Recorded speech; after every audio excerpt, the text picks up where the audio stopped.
একজন মোটর আরোহী এ থেকে বি স্থানে 20 কিমি পার ঘন্টা বেগে যান এবং 30 কিমি পার ঘন্টা বেগে ফিরে আসেন।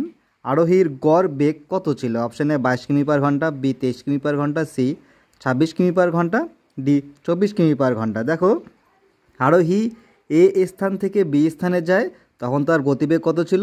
20 কিমি। 1 ঘন্টায় 20 কিমি ছিল গতিবেগ। তারপর সেখানে বি স্থান থেকে এ স্থানে ফিরে আসে, তখন গতিবেগ কত ছিল? ঘন্টায় 30 কিমি।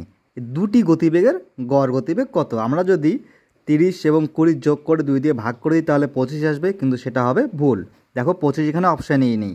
তাহলে কীভাবে করতে হবে? দেখো, দুটি গতিবেগের গড় বের করার নিয়ম হচ্ছে 2xy by x plus y, 2xy by x plus y, অর্থাৎ এক্স হচ্ছে যাওয়ার গতিবেগ এবং ওয়াই হচ্ছে ফিরে আসার গতিবেগ। তাহলে এক্স এবং ওয়াইয়ের মান কত? এখানে এক্সের মান 20 কিমি পার ঘন্টা, ওয়াইয়ের মান 30 কিমি পার ঘন্টা। দেখো মানগুলো বসিয়ে দিচ্ছি। সমান সমান 2 গুণ এক্সের মান 20 গুণ ওয়াইয়ের মান 30 বাই কত হবে? এক্স প্লাস ওয়াই মানে 30 যোগ 20 কত হবে?